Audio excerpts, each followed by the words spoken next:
functions.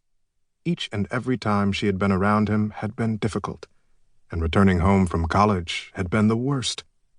Seeing him was a constant reminder of what a fool she had been to believe the 8-year difference in their ages meant nothing, and that he was doing just as he had promised, waiting for her to grow up. The phone call she had gotten 2 days ago had been a blessing. It would give her the opportunity to pick up her life and move on, something she could not do if she remained in Houston. She had already told her parents her decision, and the only thing left to do was tell her brothers and sisters. She decided to tell her brothers first, since everybody knew her sisters couldn't hold water, and she wanted her brothers to hear it from her. She was glad that Justin, who lived near Dallas, was in town visiting, so she could tell all 3 of them at the same time. She knew they wouldn't like her news. More than likely, they would try to talk her out of leaving, saying that she already had a great job as a reporter for the Houston Chronicle and that she didn't need to take the job in Cincinnati, Ohio. What she couldn't tell them, and what they didn't know, was that the job opportunity was only part of the reason she was leaving. She needed space and a chance to do something she hadn't been able to do for 3 years. Repair her heart. And more than anything, although it would be hard for them to do, she intended to get their blessings and their promise not to interfere in her life.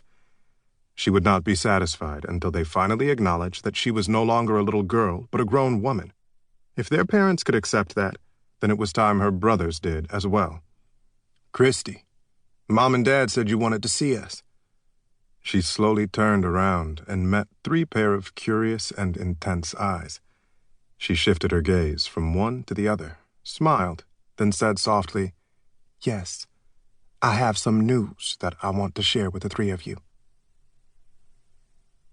7 hours later. Alexander Julian Maxwell bolted upright in bed when he heard the telephone ring. Suddenly, he remembered he was back in Houston and not in Miami, where he had been for the past week. Since leaving the FBI as a federal agent a few years ago, the company he owned, Maxwell Investigative Services, was expanding, which meant more cases to solve, which oftentimes took him out of town. When the telephone rang again, he wiped the sleep from his face before reaching over to pick it up. "Yeah?" "Alex, sorry if I woke you, man. This is Clayton." Alex wiped another hand down his face and glanced across the room at the illuminated clock. It was past midnight. The last time Clayton had called him in the middle of the night had been when he'd wanted him to find someone, his wife's biological father. "Clayton, what's going on?" He heard Clayton's frustrated sigh before he said, "I need you to do me a favor, and I want you to keep it between us.